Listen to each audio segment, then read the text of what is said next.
चमचे जिस तेजस्वी को 9वीं फेल कहते थे, आज उनके गाल पर झन्नाटेदार तमाचा लगा है। आईएएस के पाठक के काम ने सबकी बोलती बंद कर दी है। तजुर्बा किताबी ज्ञान से ज्यादा मायने रखता है, तभी तो 2 होनहारों ने कस्में खाई है। कसम बिहार को बदलने की, कसम सरकारी स्कूलों को वर्ल्ड क्लास बनाने की। 5 सालों में तेजस्वी ने खुद को सबसे बेहतर साबित किया है। क्रिकेट छोड़ी, राजनीति में आए पिता लालू की जेल जाने के बाद भी अकेले दम पर चुनाव में सबको पानी पिला दिया। तेजस्वी अनुभवी हो गए हैं, सिर्फ समस्या का जिक्र ही नहीं, बड़े बड़े आईएएस अधिकारियों को उसका समाधान भी बताने लगे हैं। सरकारी स्कूल, अस्पताल सबको बदलने की सौगंध खाई है। जिस तेजस्वी यादव को पहले 9वीं फेल कहकर मजाक उड़ाया जाता था, उसने अब ऐसा कुछ कर दिया है कि बिहार ही नहीं पूरे देश में आज उनकी चर्चा हो रही है। दरअसल तेजस्वी के नेतृत्व में सीनियर आईएएस अधिकारी के पाठक लगातार बिहार के सरकारी स्कूलों की स्थिति सुधारने में लगे हुए हैं, लेकिन बहुत कम लोगों को ही पता है कि के पाठक के पीछे तेजस्वी का पूरा सपोर्ट है, क्योंकि नीतीश कुमार ने खुले मन से कह दिया है कि अब बिहार को देखने की जिम्मेवारी तो तेजस्वी यादव की है। मुख्यमंत्री नीतीश कुमार पूरी तरह से लोकसभा चुनाव को लेकर फोकस्ड हैं, तभी तो अलग अलग राज्यों में जाकर विपक्षी नेताओं से बैठक कर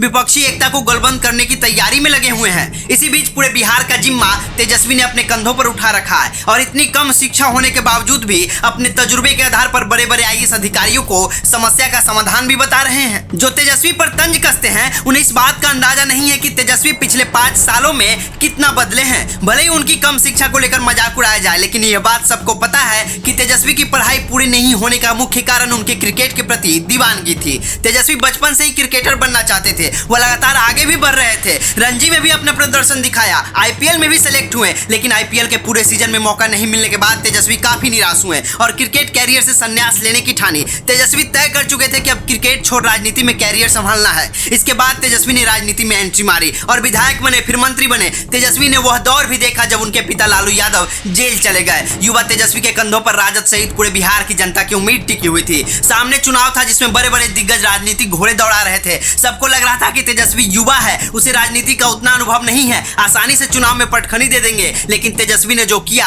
वह शायद किसी ने कल्पना भी नहीं की होगी। युवा तेजस्वी ने अपने दम पर विधानसभा चुनाव में राष्ट्रीय स्तर की पार्टियों को एक एक सीट के लिए तरसा दिया था। चाहे बात राजनीतिक रैलियों की करे या फिर सीट बंटवारे की, सभी में तेजस्वी ने जो रणनीति बनाई वह एकदम सफल साबित हुई। तेजस्वी की ताकत का ही नतीजा है कि आज सबसे बड़ी पार्टी होने के बावजूद भी भाजपा विपक्ष में बैठी हुई है और राजद जदयू की गठबंधन बिहार को आगे बढ़ा रही है। तेजस्वी युवा है, वह युवाओं के दर्द को बखूबी समझते हैं, इसलिए युवा से जुड़े क्षेत्रों जैसे शिक्षा, स्वास्थ्य, खेल और पर्यटन के मामलों को तेजस्वी बहुत ही बेहतर ढंग से समझते हैं और इससे जुड़े बड़े बड़े अधिकारियों को ऐसे ऐसे उपाय देते हैं जिसे सुन अधिकारी भी हैरान रह जाते हैं। यह तेजस्वी का ही जलवा है कि बिहार के सरकारी अस्पतालों की सूरत बदलने लगी है, सरकारी स्कूलों की व्यवस्था में भी सुधार होने लगा है। पाठक जैसे बड़े और अनुभवी आईएएस अधिकारियों को तेजस्वी ने खुली छूट देकर रखी है, उन्हें स्वतंत्र कर दिया है कि आपको जैसे काम करना है कीजिए, अगर आपकी काम की वजह से कुछ ऊंच नीच भी होता है तो हम मैनेज कर लेंगे। तभी तो अधिकारी भी अब कॉन्फिडेंट होकर अपने अपने क्षेत्र में बेहतर काम करने में लगे हुए हैं, क्योंकि उन्हें पता है कि इस वक्त बिहार की सत्ता एक ऐसे शख्स के हाथ में है जो जनता की समस्याओं को बखूबी समझता है और उसके समाधान को लागू करने का